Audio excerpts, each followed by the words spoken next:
What's going on, everyone? Welcome to What I Got for Christmas 2024. Yes, 2024. We're still doing this, and I never know how to start these intros off, so we are just going to do what we usually do, and that is show off the video games first and then just go from there. And yeah, we're gonna get started. First off, what I got right here, Red Dead Redemption. Yeah, I said this is a good game. I haven't even played it yet. I haven't even played 2. I bought 2 on my PS5, but I have yet to play it. And I got this one. I was gonna get the Steam ones, but it's kind of hard to convince people to get you like a physical Steam copy. So, yeah. So I just went with the physical version, and I decided to get this. I mean, the Switch one would be nice to play on the go, but at the same time, it's like, why not play when it's not on Steam the best version of the game? I don't know why in 2024, or I think this came out 2023. Yeah, I don't know why last year and or 2024 they released it as a PS4 standalone game. Like, I know the PS5 is backwards compatible, but like, I don't know, you couldn't just at least like utilize some of the PS5 functionality. I mean, it is PS Pro 4 Pro Advance, which I guess that's close enough, and it does include the OG game and the DLC, which is good. So I don't know whether to play this first or Red Dead Redemption 2. I know Red Dead Redemption 2 is actually the prequel, but I don't know. Let me know down in the comments which one's actually like the one worth playing first. Next up, we got Resident Evil 4. Resident Evil 4, like, I actually bought it on my PC, and I bought it on the Wii U eShop on the day before Wii U shuts down video. But at the same time, this is the remake, and despite it, this is like the first game I've seen where a remake is completely unnecessary, but it's still just as good as the original, from what I've heard. So yeah, Resident Evil 4, it's considered one of the greatest games of all time, so yeah, why not give it a shot? And if I'm gonna give it a shot, I might as well play, I guess, the way Capcom wants me to, so yeah, that's good. Next up, we got the Marvel vs. Capcom Fighting Collection. This one I actually think is like pretty interesting. I mainly bought it for Marvel vs. Capcom 2. I heard that's like pretty much the go-to fighting games, well, for most people. So I decided to, ask for it, and I got it. And yeah. Oh yeah, there's no disc in it because it's already in my PS5. I'm not even joking. But yeah, it does come with this cool little like comic right here. That's actually kind of cool. I'll actually talk about it more. Not talk about the comic, but I'll talk about the idea of like, I guess, stuff coming into the games, like when we get to like a specific game. But yeah, it's a cool little bonus edition. I kind of mess with it a lot. So yeah, I'm gonna put it right here. Yeah. Next up, we got Metaphor ReFantazio. I was gonna get this for myself. Like, I was actually gonna spend like the whole $70, but like, I kept procrastinating on buying, and time just ended up flying by too much. And then eventually, it was just right around Christmas time, and I was just like, screw it, I'll just ask for Christmas. And even if I didn't get it for Christmas, I still would have dropped money on this, just because I heard this game is essentially just Persona 6. Like, this is literally Persona, but without the Persona moniker. And it's not even a Shin Megami Tensei property. It is literally its own new property. And like, this game is either going to be like a pretty neat idea, but it was probably just going to get overshadowed, or it's going to be one of the GOATs. And apparently it's one of the GOATs, apparently, so I gotta get on this right away. And also, I'm surprised that it's only 41 gigabytes. How come a game like this, which is considered the GOAT of the GOATs, will be 41 gigabytes, but NBA 2K will be like 200 gigabytes? Like, that's interesting. But yeah, one thing I will say about this game is that, although I do think this game will be GOATed, at the same time, it is also sad that this game is like one of the main reasons why Persona 3 Reload didn't get nominated at all, because I knew it was going to steal some votes from it, which is okay. This game is goated, but at the same time, it still bugs me how Persona 3 Reload didn't even get nominated once, despite them allowing remakes and all that. Also, speaking of Shin Megami Tensei from earlier, Shin Megami Tensei 4. Not 4, the 4 would be the 3DS. Shin Megami Tensei 5 Vengeance. I actually do have the Switch version, which I'll show right now. I have the Switch version right here, and the reason I have the Switch version is because it was $20 at one point, so I just bought it on Switch. But yeah, I got it right here. I played the first 3 hours of this game, and like, I understand the idea, but it's like, at the same time, I can already understand that within the first 3 hours that it is not better than Persona 5. In fact, there's a great reason why the Persona franchise is way more popular than Shin Megami Tensei. But yeah, I got this game because I'm not gonna lie, I just kind of wanted something to fill my wish list. It's always interested me, but it was like never something I was gonna buy money on, so I just asked for it and I got it. So now, if I'm gonna play Shin Megami Tensei, I'm gonna play pretty much the best version of the game. So yeah, and this is only 26. Why is 2K and COD 200 gigabytes? What are they putting in there? Okay, I know this one's a tiny bit of an excuse. It was originally a Switch game, which I kind of don't understand why the father of Persona was only a Nintendo exclusive when, if it was first Persona and Soul Hackers, why not? Why isn't it ported everywhere? Why isn't it as big as like Dragon Quest or Pokemon? Dragon Quest compared to Pokemon, it's like comparing like Tim Hardaway to LeBron. It's like, bro. But anyway, Shin Megami Tensei 5. Yeah, I'm gonna give it a shot one day. But yeah, I think one of the main things is that like in order to fight like that or to get advanced, they actually encourage you to grind, which is like, I'm sorry if you ask me to grind within like the first couple hours of the game, I just see it as just like a waste of time to even play it anymore. But yeah, alright, now we got the last game to play. And that is Sonic X Shadow Generation. I was actually, like, I was surprised they actually, like, remastered it, because it was, like, I feel like Sega, for, like, some of, like, the more revered Sonic games, I feel like it doesn't, before, like, this decade, I feel like they weren't porting it. Like, Sonic Colors took way too long to get ported, and they, like, messed up the soundtrack, if you ask me. Sonic Unleashed is still not ported.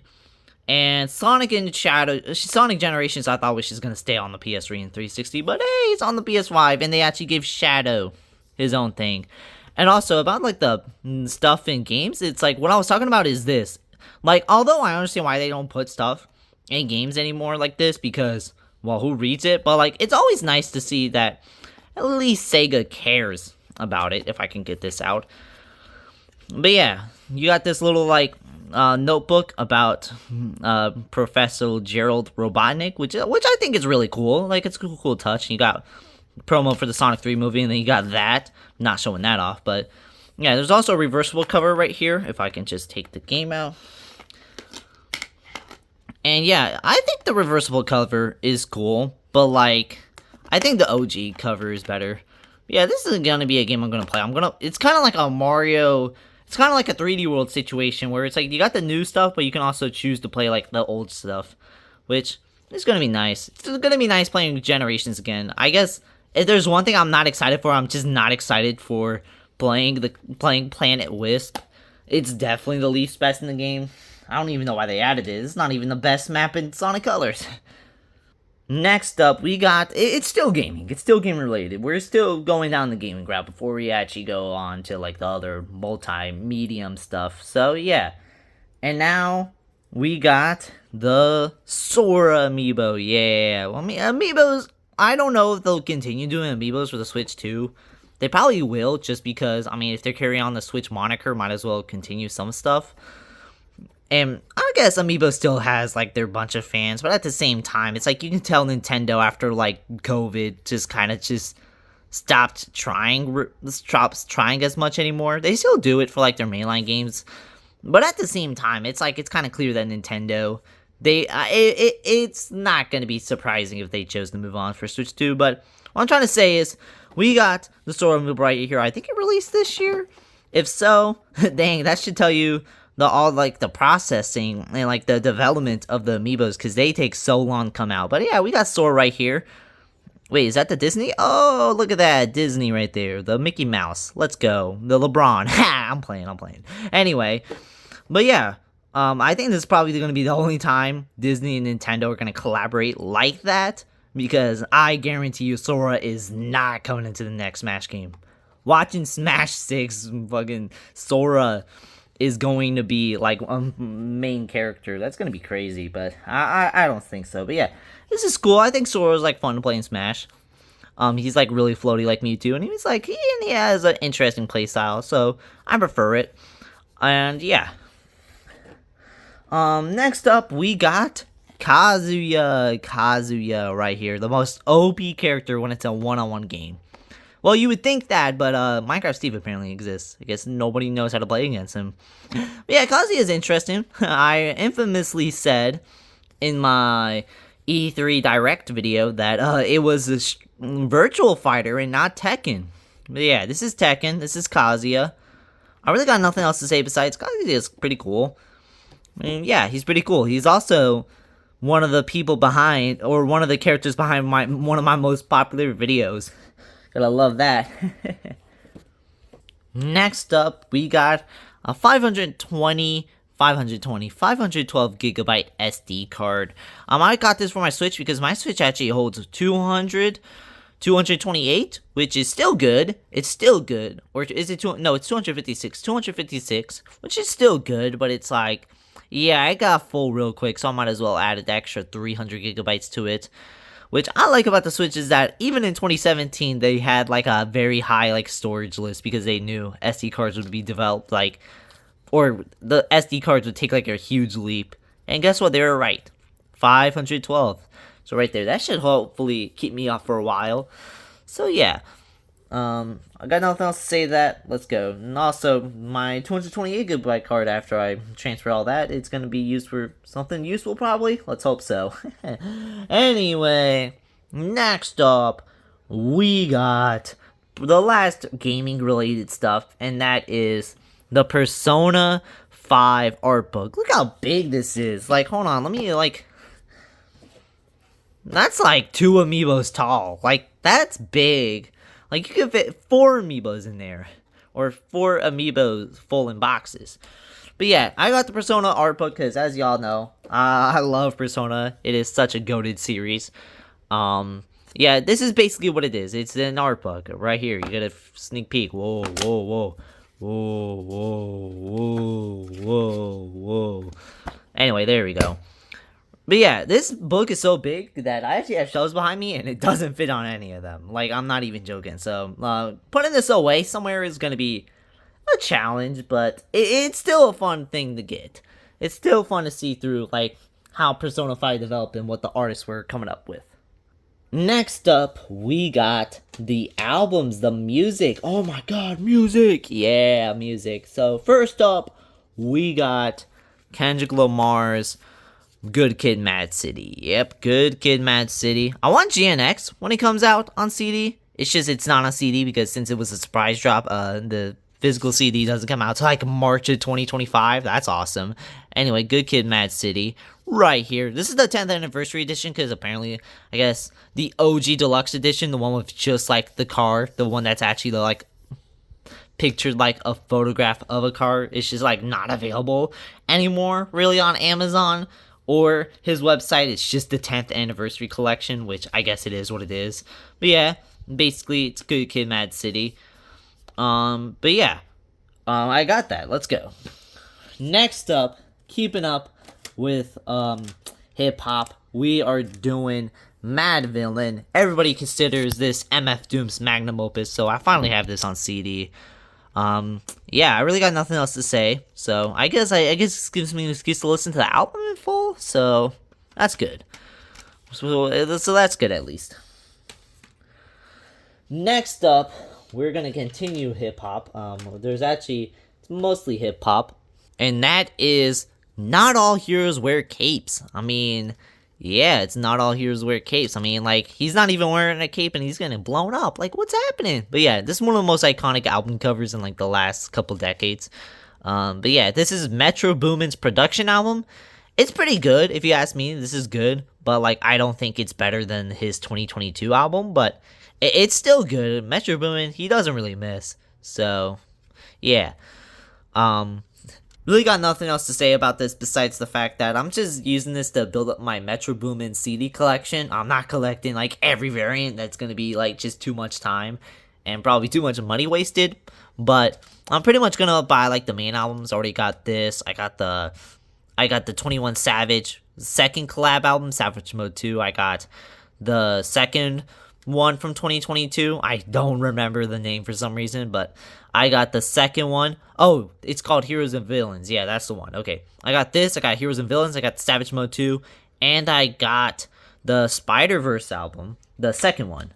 Was the first one Metro Boomin? I don't think so. I think it is, but I don't know. Probably not. But yeah.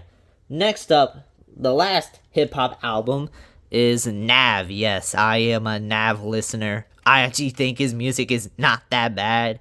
And he said he was gonna drop an album this year, but clearly he missed the deadline. Bro, you was not Cardi, bro. Drop that! But yeah, we got Nav. This is a merge Tsunami. I think this is also one by Wheezy. I'm guessing this is a Nav and Wheezy collab mixtape. So yeah. I listened to some of it, or I haven't listened to it in full, but it's pretty cool. I like the cover, and like I think the just like how like it looks good. Like it's definitely is fun to like just look around. I was trying to open it up and boom, look, and yeah, it just looks amazing. It just looks good. It looks good. Next up, we got not hip hop. You got two more. We got Songs About Jane, Maroon 5. Yes, Maroon 5. I'm wondering, dang, how much of a baddie Jane was to where Maroon 5 made good music? Like, that's crazy. But yeah, this album I actually unironically think is a 10 out of 10 straight through. There's no skips. All the songs are bangers. My only problem is, if you flip the CD like this, the cover or like the back cover is upside down. Why'd they do that? But yeah, this is an album where I unironically think is like just like a 10 out of 10 front to back, no skips. I mean, yeah, that's just shows you how good Maroon 5 was before they converted into just all pop nonsense. I know this was kind of like a pop rock album, but at the same time, it was like, you can kind of tell it was like an actual band and not just Maroon 5. Instead, you can kind of tell this was like an actual band album and not just Adam Levine The Experience. You know what I mean? Yeah. And now the last one we actually got here is, well, it's actually gaming related, but it's still music, and that is the Persona 4 album. I'm actually playing through Persona 4 on that channel. I am streaming it, so if you actually do want to check that out, then hey, make sure you leave that subscribe button so you don't miss out. But at the same time, let's go back. Yeah, what's interesting about this is that you got this, which I guess for like the Japanese folks, you got right here, which I guess covers up, and then you got the sleeve for the Japanese, and then not the sleeve is the English lettering, and then right here is basically them promoting the other Persona CDs. So that's interesting. I probably won't get any of these because Persona 3, I will not lie, Reload has the better soundtrack. Yeah, I said it. Reload is the better soundtrack if you ask me. So yeah. But yeah, basically when I'm probably going to put this somewhere because this is going to get annoying real fast. But yeah, Persona 4, I've been playing through it, and I got this one because, well, essentially all this music is in Golden, so yeah. And also, I kind of like this better than, like, I guess the Golden album cover. So yeah, this is good. This is cool. It's also 2 CDs, which if I try to open, which I can never do with one hand, there we go. One hand, right there. We got Yu Narukami, and then right over here is not Yu Narukami. It's his Persona, and then right here is like the stuff. And if you go through it, I guess it shows like the animatic, I think, for like the first game. And also shows like all the characters with like the lettering. Okay, can we like make this work? There we go. And it also shows lyrics, so that's good. That's good. But yeah, it's a cool thing. I unfortunately do not have the Persona 5 CD, but that is also going to be on my list. Maybe once I acquire a job soon, that's probably going to be like one of my first purchases. You know, fill out the collection, and then also get the Persona 3 Reload CD if I can get my hands on that. And now we got the last ones, and I'm sorry that this video is longer than the other ones. It's just, I actually don't know why it's this long. Is it just because I yap more? Probably. Anyway, the last one we got is the jerseys. I got 3, which is a record for Christmas for me. So yeah, first up we got a Pirates jersey, but it ain't no Pirates jersey. If you recognize that number, you watch sports this year, or more specifically baseball, it is Ball Skeens himself. Let's go. I actually don't have a Pirates white jersey. Like, this is their home ones, and I usually don't buy white jerseys because, like, I mean, like, all the other colors are, like, more interesting than the white color, so. But yeah, I got this one, and you can tell that it's Fanatics, and because like the lettering is just way too small, unfortunately. But the good news is they're changing it this season, so I guess this could be a rarity in like 10 years or so. Just like a Skeens Fanatics version, maybe? Probably not. But maybe, you never know. But yeah, you got the Pirates one. I'm excited to rep this because Paul Skeens is becoming one of my favorite Pirate players of all time. Let's just hope Bob Nutting doesn't trade him for a bag of chips and a bag of Skittles. Next up, we got two more, and that is we got the LA Clippers. This is their new City Connect uniforms. I hate when they change. I hate basketball. Not hate basketball. Hell no. If I hated basketball, I would not get this. But one thing I don't like about the NBA so far is that they change the City Connect jerseys every season. At least for the NFL, I think there is a limit, so they have to keep theirs for a while. But for them, they change it every season, so it's like very quickly they run out of ideas. And you can kind of tell because I feel like this is like a rehash of last year, but it is what it is. If you ask me, the one with the GTA font is like the best one. I'm sorry, it's just the truth if you ask me. But yeah, we got the Kawhi Leonard jersey because he is still on the Clippers, although he is injured right now and he's just constantly injured. And I feel like with his constant injuries, he's just slowly turning into one of the NBA's bigger what ifs, or yeah, the bigger what ifs. Like, oh, what if he just wasn't injured 24/7? So yeah, this is the Fanatics one. You can tell because I'm about to show off the last item, and that last item is, drum roll please, another Clippers jersey, but this one isn't just Kawhi Leonard. If you recognize that 40 number, oh my god, who is it? Who is it? Oh, I'm like doing a really bad job at switching this over. Oh my god, Ivica Zubac. Yeah, Ivica Zubac. This is the one I got, and this is actually the one I got from the Clippers store. Or I didn't get this, my parents got me this, shout out them. But yeah, here it is. I think the lettering's the same. Like, the lettering is the same. I think they just messed up the lettering for the MLB, which don't know why that happened. Don't know why that happened, but yeah, I feel like you can tell there is a difference. Like, yeah, like even just looking at it side by side, you can clearly tell the difference between Fanatics and the Nike one. Yeah, because this is made by Nike, and this is made by Fanatics, and you can tell, because like just by I guess the overall production quality, like this looks more like a jersey while this one I guess doesn't. And also some other minor details, this one has Fanatics right there but this one doesn't. And yeah, I am going to like yap a little bit, I'm sorry y'all, but hey, let me express my interest pretty please. And also one other thing, but yeah, one more difference is right here. Like, there's like really nothing right here besides the fact that it was shown by the NBA and that it's XL. But this one includes the Clippers season 2024 to 2025. I feel like if you put this in the washer a few too many times, I feel like this will easily come off. Got the basketball things right here, and it also shows Swingman and City Edition. Instead of saying XL, it actually shows the number. So that's interesting. I'll probably be repping the Zubac jersey more because I feel like, well, this one's just way better quality. And plus, I feel like repping a player that's like not the most popular player, I feel like is like better in my opinion because it's like, I feels like it's just kind of showing off to other sports fans that you actually have like more ball knowledge than you actually do. So, or than what they think. So, that's just my personal opinion. But I actually do like Zubac. I don't know if he'll be a Clipper for life, but like, usually sometimes when it comes to big men, they just usually become like a loyal person for life. Like the one Thunder player, Udonis Haslem, and I'm hoping Zubac, and also that one Cavaliers player who played with LeBron. I think his name starts with like a Z, and I'm hoping Zubac comes the same because Zubac is fun to watch. But yeah, that's pretty much all. Also, one more thing, I actually forgot to include this in the video. Yes, I forgot to include it in the video. And that is, I also got Paper Mario Thousand Year Door. Yep. I bought this because I needed something to fill my wish list.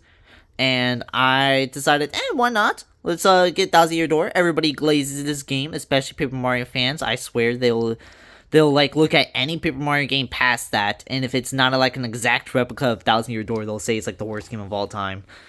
Looking at you, Paper Mario fans. Yeah, but yeah, people glaze this game way too much. So I'm gonna see if it's true. I'm gonna see if it's literally peak or if it's just overrated. But it's probably gonna be peak. Maybe.